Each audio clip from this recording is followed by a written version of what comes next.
এই প্রজন্মটা আসলে সিনেমা দেখতে পছন্দ করে না।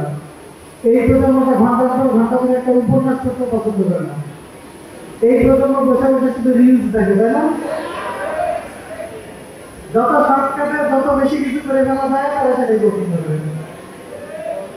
তো তোমাদের একটু অনুরোধ করবো আমার কথা একটু মনোযোগ দিয়ে শোনার জন্য। আমি খুব বেশিক্ষণ কিছু বলবো না।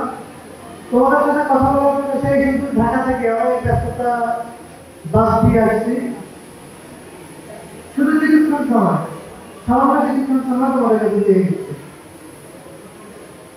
তোমরা যারা এখানে উপস্থিত আছো, তোমরা কি বুঝতে পারছো তোমরা কারা? তোমরা যেখানে দাওয়াত পাইছো, কি জন্য দাওয়াত পাইছো? তোমরা কারা? তোমরা কি নিজেদেরকে বুঝতে পারতেছো?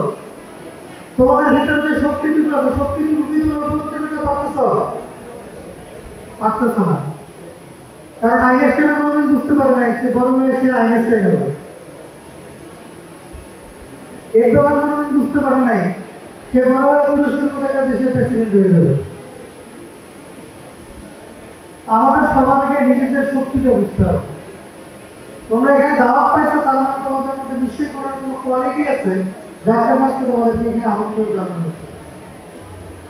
নিজের মধ্যে আত্মবিশ্বাসটাকে গ্রো করতে হবে, নিজেদেরকে বুঝতে হবে যে তোমরা কি, এবং নিজেদের স্বপ্নটাকে জন্য অনেক বড় করতে হবে।